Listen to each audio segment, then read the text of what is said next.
जूनचा महिना आणि शाश्वत पाऊस ही कोल्हापूर जिल्ह्याची ओळख। मात्र यंदा वरुणराजानं कोल्हापूरकडे पाठ फिरवल्याचं चित्र आहे। आतापर्यंत कोल्हापूरमध्ये जेमतेम पावसाच्या सरी बरसल्यात। बहुतेक शेतकऱ्यांनी खरीपाची लागवडही लांबवली आणि याचाच परिणाम खतांच्या बाजारावरही पाहायला मिळतो।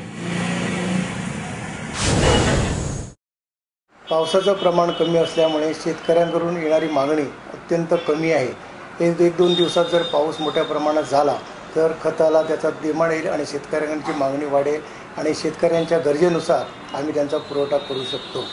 ज्या नवीन लावणीचं प्रमाण फार कमी झालेलं आहे। खोडवा ऊसासाठी सुद्धा पाण्याची उपलब्धता नसल्यामुळे खताचे डोसेस त्यांनी अद्याप टाकलेले नाहीत आणि सर्व शेतकरी पावसाची आतुरतेनं वाट बघत आहेत।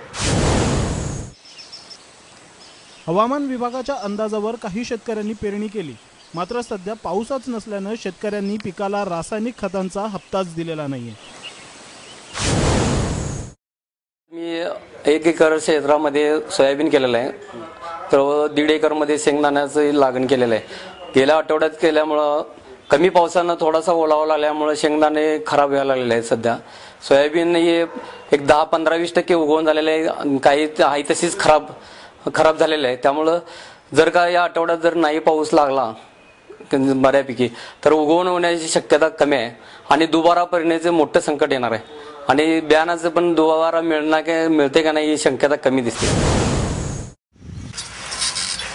पावसाच्या भरवशावर काही शेतकऱ्यांनी पेरण्या उरकल्या, मात्र पावसानं हजेरी लावली नसल्यामुळे दुबार पेरणीचं संकट शेतकऱ्यांसमोर उभं आहे। यामुळे वरुणराजानं लवकरात लवकर पाण्याचं दान द्यावं अशी इच्छा बळीराजा व्यक्त करतोय। चंद्रशेखर खोले, ABP माझा, कोल्हापूर।